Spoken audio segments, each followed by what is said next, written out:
After months of heightened tensions between the two largest economies in the world, U.S. Secretary of State Antony Blinken began discussions with senior Chinese officials in Beijing on Sunday. This was the beginning of a high-stakes tour. Before we continue, subscribe to our channel right now and press the bell icon for latest notifications. Blinken is the most senior U.S. official to undertake such a tour since President Joe Biden assumed office in early 2021 and the first Secretary of State to visit China in 5 years. Observers will be keeping a close eye on developments to see if a meeting with Chinese leader Xi Jinping is likely. The top leader of China and the top diplomat of the United States have frequently met in person during previous tours, but ties are at an all-time low. Government representatives from both countries have expressed a lack of optimism about the visit. Earlier this week, a senior State Department official told reporters that he did not anticipate a long list of deliverables. The trip is instead being framed by U.S. officials as an endeavor to open up normal channels of communication with China in an effort to prevent conflict between the two world's greatest powers. What we're working to do on this trip is really carry forward what President Biden and President Xi agreed to in Bali at the end of last year, which was to establish sustained, regular lines of communication at senior levels across our governments precisely so that we can make sure that we are communicating as clearly as possible to avoid, as best as possible, misunderstandings and miscommunications, Blinken said on Friday, just before he left. According to a senior State Department official, Blinken's main objective in China is to reopen lines of contact, particularly direct military-to-military communication between Washington and Beijing. His entourage arrived in Beijing on Sunday with a packed agenda for the first day, which started with a meeting with Qin Gang, China's foreign minister, who assumed his position 6 months ago after serving as Beijing's ambassador to Washington. The two met for the first time in person, while serving in their present capacities on Sunday afternoon as Blinken and Qin shook hands in front of reporters at the Diaoyutai State Guesthouse. Before entering a well-lit meeting room with huge windows overlooking a lotus pond and a large Chinese traditional ink painting on the wall, the two officials exchanged brief pleasantries in English regarding the arrival of the U.S. group. On their way to the negotiations, neither Blinken nor Qin talked to the media. Assistant Secretary of State for East Asian and Pacific Affairs, Daniel Kritenbrink, and U.S. Ambassador to China Nicholas Burns are among the American representatives present at the meeting. Kim was accompanied by other members of the Chinese Foreign Ministry, including Assistant Foreign Minister Hua Chunying. As soon as negotiations began, Hua tweeted, "Hope this meeting can help steer China-U.S. relations back to what the two presidents agreed upon in Bali." On the sidelines of the Group of Seven summit in Indonesia in November of last year, Biden and Xi had their first face-to-face encounter as presidents. According to the U.S. State Department, Blinken and Qin had a working supper together after their lengthy, over 5-hour afternoon discussion. Blinken will meet with Wang Yi, China's top diplomat, on Monday. He will also participate in roundtable discussions with American business people and exchange students. On June 2, 2023, U.S. Secretary of State Antony Blinken delivers a speech at Helsinki City Hall in Helsinki, Finland. China has a deep mistrust of Blinken and poor hopes for his next visit. One of the most complex and important relationships of the Biden administration has been strained for months, including 2 episodes involving the military in recent weeks. Blinken's trip, which had been planned for February originally, and had been considered as a crucial follow-up engagement, had been confirmed by Biden and Xi after their meeting last year.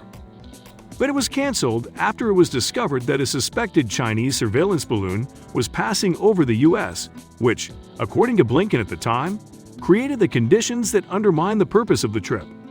Although the U.S. and China shared the conclusion that the time is right to engage at this level, Kritenbrink asserted on Wednesday that we're not going to Beijing with the intent to have some sort of breakthrough or transformation in the way that we deal with one another. According to Patricia Kim, a fellow at the Brookings Institution, "I think the fact that China agreed to this meeting reflects that Beijing is feeling pretty confident about its own position." Both sides mention that this trip and visit won't fundamentally alter the U.S.-China relationship, or settle the many differences between the two nations. And I believe there is a desire to avoid setting unrealistic expectations or coming off as overly eager to communicate with the other side. I believe that neither party wants to appear to be consenting to the other's behavior, she stated. Speaking to reporters on Saturday, Biden recognized that there were legitimate differences between the United States and China, but insisted that he was still open to discussing the areas we can get along. Very significant issues will be brought up, according to Blinken.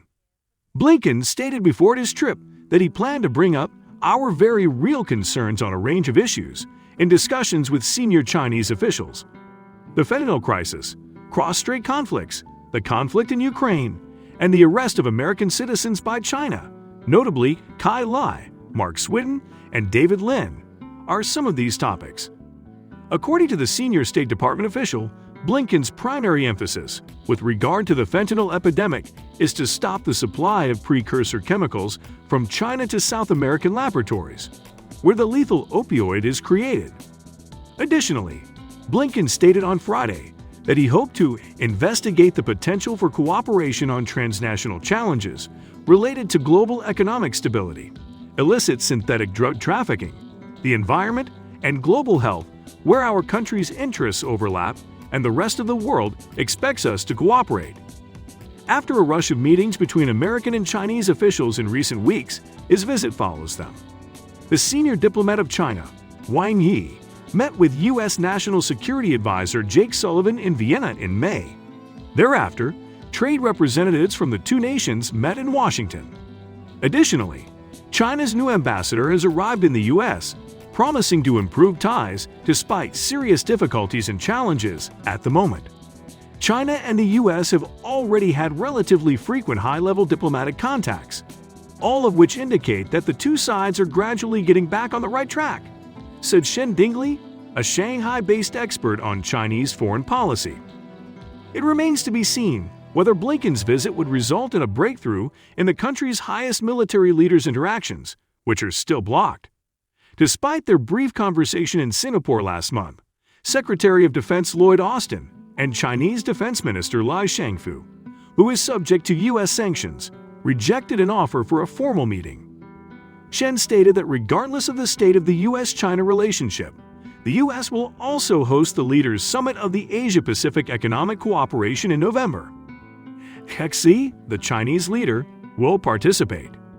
However, whether or not Xi's trip will involve an official visit to the U.S.